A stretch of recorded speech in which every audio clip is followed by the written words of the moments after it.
তৈরি করতে চান তাহলে এই সংবিধানকে আগে ডাস্টবিনে ছুঁড়ে ফেলে দিতে হবে এবং আমাদের একটি নতুন সংবিধান তৈরি করতে হবে জন আকাঙ্ক্ষার ভিত্তিতে।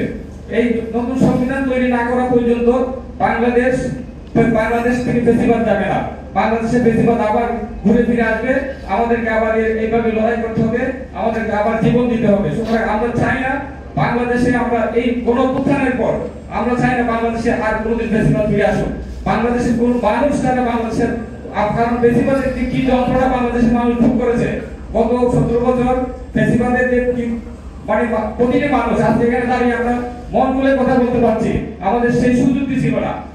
আমরা যারা বিদেশে ছিলাম, বিদেশে বসেও অনেকে কিন্তু কথা বলার সুযোগ সাহস করে নাই। কারণ কি জানেন, বিদেশে তার আত্মীয় স্বজন দেশের মধ্যে আছে, ওইখানে পারে না, আত্মীয় স্বজনকে অনেকে হয়রানি করছে, অনেকে বিদেশে কথা বলার কারণে দেশে আসতে পারে নাই। সুতরাং দেশে বিদেশে কেউ কিন্তু শান্তিতে ছিল না ফ্যাসিবাদের কারণে। ফ্যাসিবাদ প্রত্যেকটা জায়গায় মানুষকে যেভাবে কুক্ষিগত করে রেখেছিল, মানুষের বাকশক্তিকে যেভাবে সংকুচিত করে রেখেছিল, ভয়ের যে সংস্কৃতি তৈরি করেছিল, সেই সংস্কৃতি থেকে আমরা কিঞ্চিত মুক্তি পেয়েছি, আমরা কথা বলতে পারছি।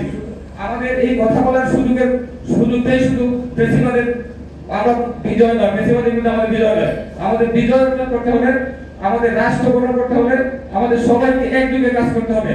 আমরা এটা নিয়ে কিছুই লক্ষ্য করা যাচ্ছে যে আমাদের মধ্যে যে একটি ফ্যাসিবাদ বিরোধী যে ঐক্য তৈরি হয়েছিল, এই ঐক্য বিনষ্টের জন্য ফ্যাসিবাদের যে ক্রিয়াকলাপ রয়েছে তারা নানাভাবে ষড়যন্ত্র করছে আমাদের ঐক্য ফাটল করার জন্য, বিভক্ত সৃষ্টির জন্য।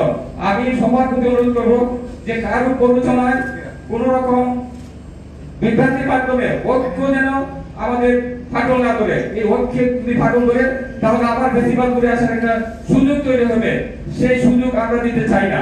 আমরা চাই আমাদের ঐক্য দিনে দিনে আরো অটুট হবে, ঐক্য ভাঙবে না, আমাদের ঐক্য দিনে দিনে আমরা ঐক্যবদ্ধ হয়ে আমরা রাষ্ট্র গঠন করবো, ফ্যাসিবাদ যেন ফিরে আসতে না পারে আমরা সেই চেষ্টা চালিয়ে যাব এবং একটা নতুন সংবিধান তৈরি না হওয়া পর্যন্ত আমাদের সংগ্রাম চলবে।